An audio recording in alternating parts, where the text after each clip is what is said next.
Thank you very much. And thank you very much to Georges Calas for the invite to talk to you today about a subject that certainly I'm very passionate about. And I hope that there'll be some interesting and controversial things to discuss in the next few minutes.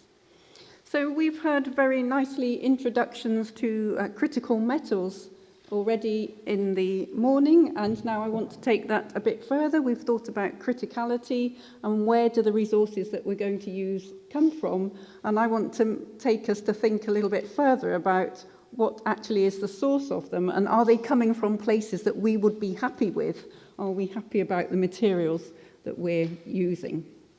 And can we think about that particularly with the critical raw materials? Because the whole point is these are usually very small markets, that we have very little choice about where these things come from. So is responsible sourcing something that we can think about now with respect to critical raw materials or not? And this is the diagram already we saw first thing this morning with the 2014 list of European Commission critical raw materials. And this is the rectangle with the critical ones in it. And there are a lot of them, so I can't cope with that in 25 minutes this afternoon. So I'm going to pick out, to talk about, I'm going to take a bit of license because what's critical is indeed a moving target. And I'm going to pick these ones down here, tungsten, tantalum and tin, because these group, and you'll see, are the leaders in responsible sourcing agenda, I would say. And then I'm going to very briefly talk about niobium, and then talk about who are the heroes and villains of critical metals and responsible sourcing. And then I'm going to talk about rare earths, which is my main research interest, and talk about how we can actually go to quite fundamental levels, I think, of geology and geometallurgy in thinking about responsible sourcing of those deposits. So done well, then, as we know, mining can be really essential, of course, in providing the things, all the things that we use every day, and also a really important driver for sustainable development. And written here are benefits, and you might have more to add on things that it does, and that's done well. Done badly, mining, of course, can do all of this. Read down there. Sometimes that creates what's called the resource curse for countries, and that's really what we'd rather not think about, or certainly think that we are a part of in using these critical materials. So responsible mining then is simply about maximizing the positive aspects of mining and minimizing the negative ones. That's the aim of what we want to do. And a responsible mine, well, it must make money, first of all. A mine that's going broke is likely to bend the rules. And then we'd like it to do all the other things on this list. So when I mean responsible mining, I certainly don't just mean the socio-economics aspects that some people might mean by that phrase. I mean everything, the way the resources are produced. Is it an efficient mining technique? Health and safety and well-being, of course. Community relations, but all the technical side of mining as well. And how do we know whether a mine is actually doing that? And this is an important topic, but it's a difficult one, because how do you know when you're buying something, especially an end product, what the supply chain has been and what the miner was up to at the beginning? And I've put on this slide some examples of responsible sourcing marks. So here's two that perhaps you would recognize. We buy fair trade coffee all the time without thinking about it. We like to buy fair trade bananas, maybe. I don't know if you know this, in France, the Forestry Stewardship Council, a very famous mark for wood produced from responsible sources that are reforested and looked after. And some of these marks are now well established in everyday use. But there aren't really marks or single, easy-to-use schemes for responsible mining. There is a fair mind symbol that goes along similar to fair trade, and that it very much applies to the small-scale miners. You may have come across the Responsible Jewellery Council that's gaining quite a lot of traction. And if you're in the mining or resources business, you will have come across the International Council on Mining and Metals. That's 10 years old now and was set up by the leading mining companies. So that's 21 big mining companies who got together to really improve the image of mining and act as the leaders in best practice across the mining performance. And there are many other societies and things joined to that.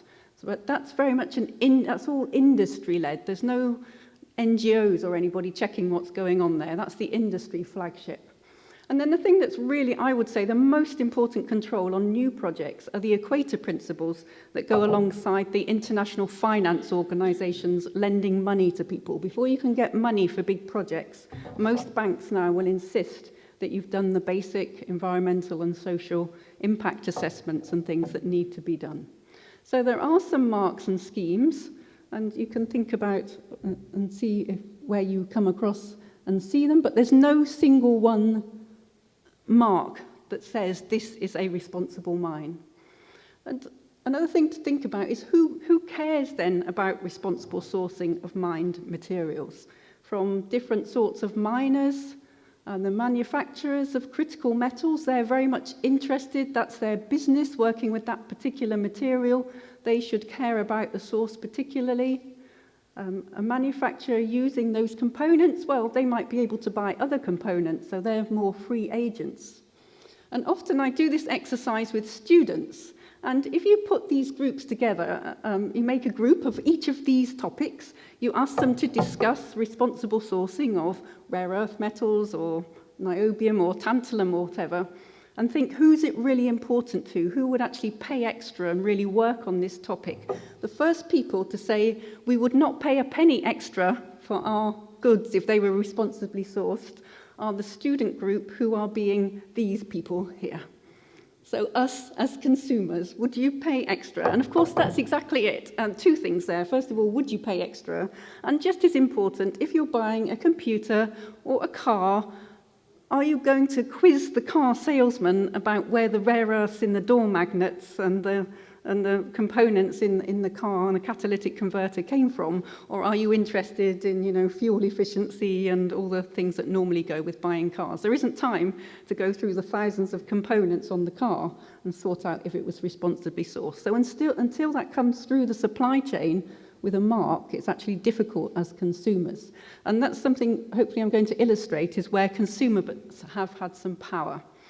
And that's really in this topic here then, is going to the tantalum, the rare metal tantalum. I think I've lost a couple of slides out here somewhere.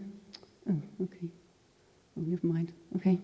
So tantalum then comes from this mineral, practically exclusively, Colombo tantalite. There's a picture of it here. It's used in a variety of components, but the famous one is capacitors. It makes very small, nice capacitors for electronic goods and particularly for mobile phones. It's one of the things that allows your mobile phone to be as small as it is. And there are a variety of sources. It's practically critical, and the main source is 600, 800 tons per year, comes out of the Great Lakes region in Africa, from Rwanda and Burundi, and from DRC. And it's the source out of DRC. It comes in bags. It's very easy to transport around, and that's been fueling the war in the eastern DRC. So along the lines of blood diamonds, there's been blood coltan coming out of this area and smuggled out through Rwanda and Burundi. And that's reached a level where people have cared about it enough that there's now legislation in the States, and there's legislation being talked about in the European Union actively now, where companies who are supplying from these areas now need to show that they have not got conflict minerals in their shipments. And I guess the easy thing then for anyone to do to not have the danger of selling people and using through the supply chain minerals that are financing wars and tremendous problems for the local people would be not to go there at all, not to buy from that region. But that isn't the answer to responsible sourcing in this region. And it's at risk of maybe making the time a little bit too long, I'm just going to try the experiment here to show in responsible sourcing, if you talk to people about environmental damage and things, they'll say, yes, yes, okay. But the one thing that always will reach people's passion, if you like, is this conflict minerals agenda when you start to talk about that. And if you ask people to choose a project, if it's between, say, the environmental aspects of a mining project or something on conflict minerals, stopping wars, stopping really human suffering, they will go for that one. And that's why this is leading the responsible mining agenda.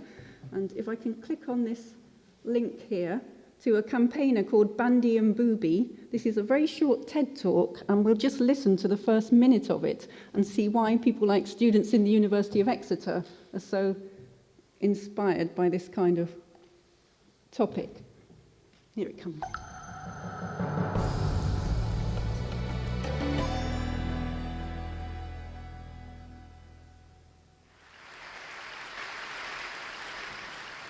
I want to talk to you today about a difficult topic that is close to me and closer than you might realize to you. I came to the UK 21 years ago as an asylum seeker. I was 21.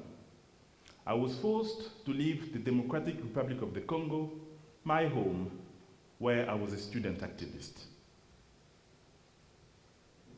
I would love my children to be able to meet my family in the Congo. But I want to tell you what the Congo has got to do with you. But first of all, I want you to do me a favor. Can you all please reach into your pockets and take out your mobile phone? Feel that familiar weight. How naturally your fingers slide towards the buttons. Can you imagine your world without it? It connects us to our loved ones, our family, friends, and colleagues, at home and overseas. It is a symbol of an interconnected world. But what you hold in your hand leaves a bloody trail. And it all boils down to a mineral, tantalum, mined in the Congo as coltan. It is an anti-corrosive heat conductor. It stores energy in our mobile phones, PlayStations, and laptops. It is used in aerospace and medical equipment as alloys.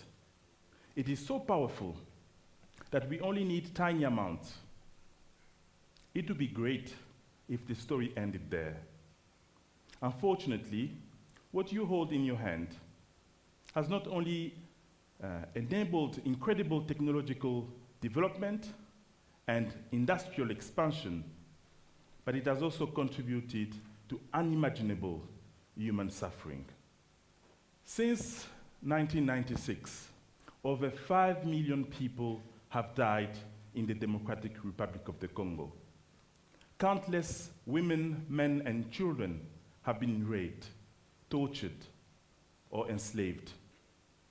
Rape is used as a weapon of war, instilling fear and depopulating whole areas. The quest for extracting this mineral has not only aided, but it has fueled the ongoing war in the Congo. But don't throw away your phones yet. 30,000 children are enlisted and are made to fight in armed groups. The Congo consistently scores dreadfully in global health and poverty rankings. But remarkably... Okay, I think we better leave it there. So Bandy said, don't throw away your phones yet. And you can go and listen to the rest of that. But what he then went on to say was that you need to keep your mobile phones with the tantalum in them, but make sure that the way that the tantalum is getting to those phones is from a responsible source. So he's saying you need still to buy, even from the DRC, but make sure that where it's coming from is not from the mines controlled by the warlords, it's from responsibly run mines. So you need to help these people by setting up responsible mining practices and schemes. And if you want to, as a result of those kind of impassioned campaigns, that you can go and buy a Fairphone, www.fairphone.com, a seriously cool phone that puts social values first. And all of the design and everything for this phone is because of coltan. And maybe eventually, they're starting off with coltan, but of course then you start to think about the other 2/3 of the periodic table in that mobile phone. How are you going to deal with that? And so that's one of the schemes that's actually now looking directly into mines in the DRC at where that material comes from and how they can help those people. And it isn't just specific schemes like Fairphone. Apple are one of the leaders in this area, and that's because people like students who hear Bandy and Booby, they're not ordinary members of the public, they become campaigners, and they don't know mines in the DRC, they don't know mining companies producing coltan, they don't know people in Burundi, they can't reach to the mines, to the beginning of the supply chain, but they all know Apple. And so that's the people they go after, is the people you wouldn't actually expect to be at the front of responsible sourcing. It's the high-profile manufacturers that actually get targeted by the public.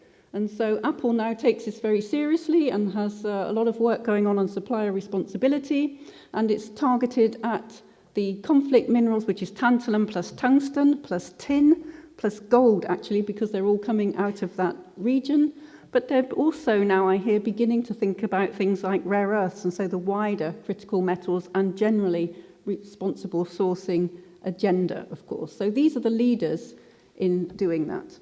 And the scheme now that you may have heard about is that there is a responsible supply chain initiative in the Great Lakes region, in Rwanda and Burundi, and Eastern DRC, if it can work there.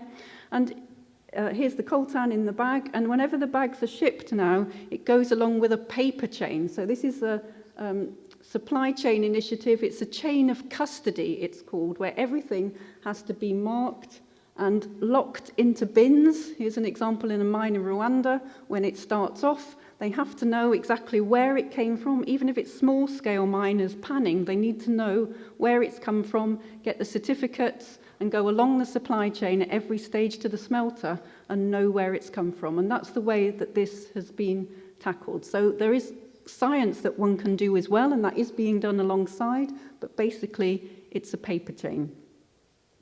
And so if you have material now and it's come out of Rwanda, it's highly likely, almost certain, it's been through this system, which allows Rwanda, Burundi, and even Eastern DRC out of the right areas to start to sell in and say it's a responsible source. Or does it? Because all of this is about conflict. It's about preventing those warlords running the mines. But it's not about anything else. It doesn't say whether that's an environmentally responsible mine. It doesn't talk about the contamination. It doesn't talk about how geotechnically safe the mine is. It doesn't talk about how the miners are working. And this is the top mine in Rwanda, this picture here. And if you look at that miner, maybe, I don't know what you see, he's wearing a hat, he's wearing a safety boots, he's wearing gloves. That's good.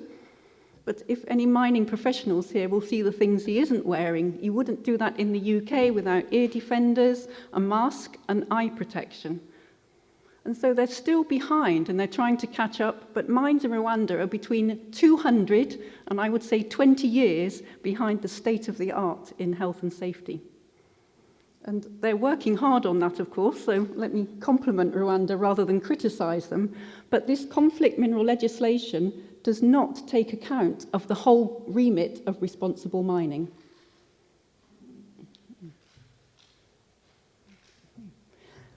Along with the tantalum, I said there are other minerals included, so sources of tungsten and tin are also included in that conflict mineral legislation. So let's hop from the Great Lakes region to a European mine, a brand new world-class mine, which is just being built exactly now and will have its grand opening ceremony in September this year. being developed by an Australian company called Wolf Minerals, mining wolframite here. And so do they make a big thing that this is a responsibly sourced mine and is not from a conflict source and is environmentally friendly and so on? Well, if you go to their website, you'll see actually that they're proud of the fact they've got their ISO 14001 environmental management system in place already, ready to go before the mine opens. And you have to look quite hard to find that. But they don't make any explicit mention of responsible sourcing anywhere. But they do take advantage of the critical metals agenda. And every meeting we have in the UK, if it's about critical metals, there'll be a representative of Wolf Minerals there. So that's actually been a very useful agenda to them. And you'll find all about China actually dominating tungsten supply on their website. But for responsible sourcing, they know they need to be seen as a good supplier, but they're not really putting that anywhere high up their agenda yet. So let me swap then from the conflict minerals and take a diversion to another critical metal, niobium, which is used mainly as ferroniobium in the steel industry. It's another really small niche metal with 59,000 tons produced in 2014. And here the main supplier isn't China, for a change, not coming from Great Lakes region, it's Brazil.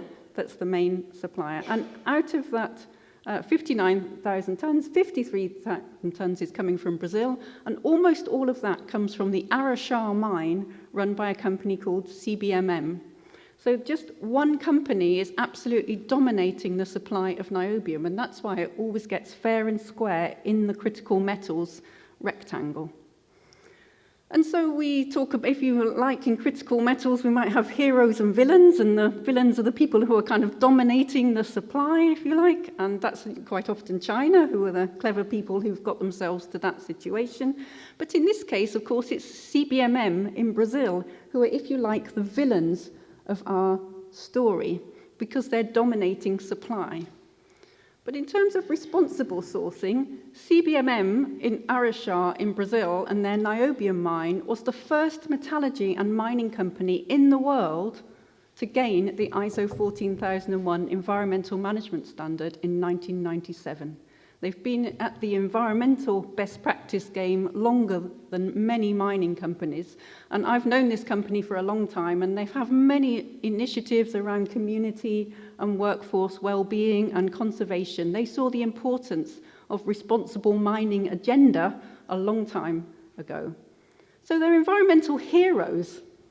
And why are they the critical metals villains? They can't put themselves out of business. What are they going to do about it? And so, of course, for this company, the critical metals agenda is something they really don't like. Why should they?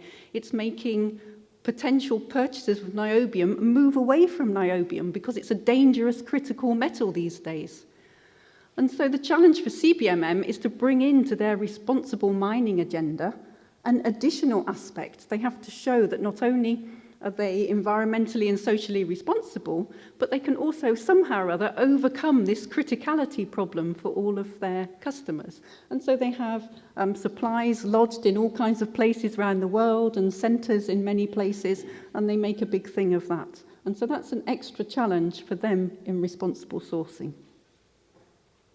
And now let me come to rare earths and show how this is really the headline often of the critical metals agenda, with the light rare earths dominated about 90% by China, and the heavy rare earths dominated 99%. All heavy rare earths basically are coming out of China. There are some major uses of rare earths, such as the magnets for wind turbines, and you can see the size of some of the wind turbines. If we look at the aeroplane there that Siemens are putting into place now. And here is a link to an article in the UK newspaper, the Daily Mail, from a few years ago. And here are the villagers, it says their names, standing on the edge of a 6-mile-wide toxic lake in Byoto, China, that's devastated their farmland and ruined the health of the people in their community. Terrible pollution around the Byoto and Bayonobo mine. And that's the case. There's environmental damage around, I would say, all of the rare earth mines in China. So why are the Daily Mail in the UK so concerned about Chinese villagers? And of course, what they're doing is not just, let me say, trying to help the Chinese villagers. This is an anti-wind energy article. It's saying, if you put up these wind turbines for your clean energy, look what you're doing to these people in China. And at the moment, we have no choice in rare earths. All of our rare earths, 90% of lights, 100% of heavies are coming out of China. And so every day with your phones, your computers, the lights, everything that's your cars, everything that's using rare earths, we are contributing to those environmental problems and the problems for the people in China. And as yet, we heard a very nice talk from Alain this morning, we have little choice about that. But Siemens and their wind turbine have just done a deal with Molycorp, who produce from Mountain Pass in the USA, one of the mines outside of China. And one of the reasons that they did that was so that they could have a responsible as well as a secure supply. So again, some of the manufacturers are beginning to bring responsible sourcing into their agenda. But when we talk to exploration companies now looking at some of the deposits, and here are the rare earth mines that are working, we've seen that already this morning, and here are the many deposits around the world that people are working on, the BGS map here. They say that there is no premium on responsible sourcing of rare earths. They cannot ask for any extra money for their material off of their mines on the grounds that they're an environmentally and socially responsible mining operation. So they've got to compete with the cheapest that there is in the world. But the kinds of rare earth deposits being looked at range hugely. There are many, many different kinds of rocks now under consideration, and they range from igneous carbonatite rocks to nepheline cyanites, other types of igneous rocks, to things already mined for apatite, to even people looking under the sea for deposits, to weathered, easily friable material, to clays that people can use. And the old source that people used to use was titania and zirconia mineral sands, and then taking the rare earths as a byproduct. And so there's actually a good news story in amongst all of these different sorts of deposits. There's some more pictures of weathered deposits to show the huge range even of weathered rare earth deposits. Is that the characteristics of those are really variable. And on this graph, you see carbonatites tend to be quite high grade. If I follow these squares along here, deposits quite large. There are ones called nepheline cyanites with more heavy rare earths, but they're low-grade deposits. You'd have to make much bigger holes in the ground. You need a lot more energy for mining for these ones. There's the tiny deposits in China that produce the heavy rare earths. Come to those in a minute. They're very easy to leach, very easy to mine. But of course, tremendous environmental problems in China. And then all kinds of placer deposits, very low grade. And so these characteristics here can be converted into the environmental characteristics of the mine. How much energy do you need to mine it? What will be the environmental disturbance and the footprint of the mine? You can get that right from the very first stages of geological exploration as soon as you see those kind of figures. And the other main problem that Alain pointed out this morning is in processing the minerals on rare earth deposits. And there are many different types of minerals being looked at. These ones in red, nobody's ever done this commercially before. Some of them are more efficient sources than others, and all that can be taken into account right at the beginning, and we call that geometallurgy, understanding how these things will perform. And there's some pretty pictures of some rare earth minerals, some quite complicated textures for applied mineralogists and mineral processors to get to grips with. But all of these need different amounts of acid and different processing techniques. And here's one of the key problems with rare earth deposits is the amount of radioactivity. So we've taken the minerals that people have been looking at and calculated their radioactivity.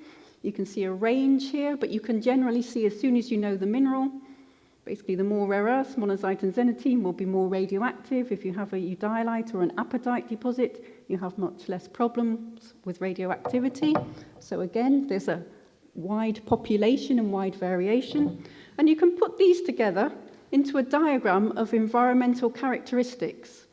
So you can list all the deposit types, and you're using a geology approach to this, going through into the processing and thinking about the environmental disturbance and so on. And so let me highlight a couple on here. Here's a carbonatite, that's not bad, reasonably easy to work. Minerals in there have lower radioactivity than many others, although they are slightly radioactive. Reasonable resource efficiency, so not bad. Mineral sands would be brilliant deposits if it wasn't for the radioactivity. So if somebody could solve this one problem, this would immediately become a really favourite source of rare earths from the environmental and certainly from the economic point of view, and would solve our problems of criticality. And here's these funny ones in South China that form all the heavy rare earths, cause tremendous environmental degradation in China. But if you look across here, if we were clever and could produce these nice and carefully, then actually, apart from the fact that they don't produce byproducts, they should be very good, environmentally friendly sources. So some of the worst things at the moment should actually be the best, we think. And that's why we have now a big project in the UK, where these are some pictures of what it looks like in China. But we think with some clever science, these should be possible to mine in a very environmentally efficient way. And in fact, there are probably quite a lot of deposits around the world that are very easily leachable deposits and can skip all of the processing stages that use so much energy. And if we could get that working, we could have a really low energy, environmentally friendly source of rare earths for the future. And we can take that further and start to put some numbers on the energy that can be used. And you can do this even before the mine is working. If you know what processes are likely to be used, you just go to the mining textbooks and look up the energy needed. It's standard stuff in mining engineering. And so you can start to compare even quantitatively from the first stages different kinds of ore deposits. And that's something really promising, I think, for rare earth deposits. And so then to wrap up, who cares about responsible sourcing? Well, I think we've seen that it's activists like Bandy and Booby and the people that he inspires that have really got to this stage number 3, which might be not what you'd think to begin with. And they are the people that are leading the raw materials responsible sourcing agenda. But it's not yet a main issue in mining, except insofar as it applies and the parts that apply to conflict minerals. And so that's why they've been leading the assurance schemes, but they're not comprehensive schemes. Some people have problems and they're now needing to bring in criticality to their responsibility agenda, such as the CBMM example. And when we look carefully, where there are new deposits having to be explored to overcome problems of criticality, there are opportunities for really choosing the very best and most responsible mining practices and sources. Thank you very much.